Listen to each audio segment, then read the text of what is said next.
جوانی سے بڑا بے وفا دوست کوئی نہیں. جوانی ہمیشہ ساتھ دینے والی، اگر تو جوانی ہمیشہ ساتھ دینے والی ہوتی تو ہمیں مجمع میں ان بزرگوں کے چہرے نظر نہ آتے جن کی داڑھیوں میں نور آ گیا ہے، جن کی داڑھیاں سفید ہو چکی ہیں. ماضی قریب میں ہمارے ایک بزرگ گزرے ہیں، حضرت علامہ صاحبزادہ افتخار الحسن رحمۃ اللہ تعالی علیہ. آپ فرماتے ہیں میں لاہور گیا داتا صاحب کے مزار پر حاضری دینے کے لیے، تو میں حاضر سلام پیش کر کے نکلا. پرانی تعمیر تھی، اب تو توسیع ہو چکی ہے. تو میں نے کیا دیکھا، ایک بابا آ رہا ہے، سماعت کمزور ہے، نظر کمزور ہے، جسم راشے سے کانپتا ہے، لاٹھی پکڑی ہوئی ہے، دونوں طرف سے لوگوں نے سہارا دیا ہوا ہے.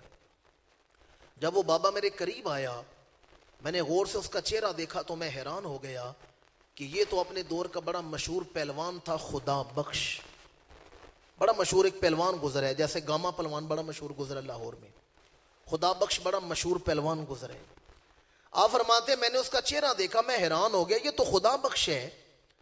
اس کا تو نام سن کر پہلوان اکھاڑے سے بھاگ جاتے تھے. برے صغیر میں کوئی پہلوان اس کے مقابلے میں نہیں آتا تھا. میں نے اس کا ہاتھ پکڑ کے ہلایا، میں نے کہا خدا بخش تیری وہ پہلوانی کدھر گئی، تیری وہ جوانی کدھر گئی؟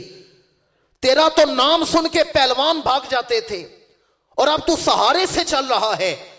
خدا بخش نے لرزتے ہوئے ہونٹوں سے کہا سدا نہ باغی بلبل بولن، سدا نہ باغ بہاراں، سدا نہ ماپے حسن جوانی، سدا نہ صحبت یاراں.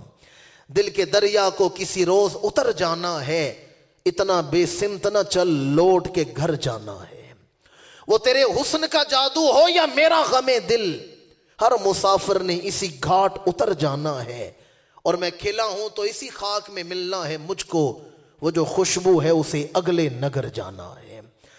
عارف کھڑی رومی کشمیر نے اسی کو بیان کیا، لوئے لوئے پر لے کڑیے جے تد پانڈا پرنا، شام پئی بن شام محمد کر جاندی نے. کب تک ڈورے گونگے بہرے بن کر زندگی گزاریں گے؟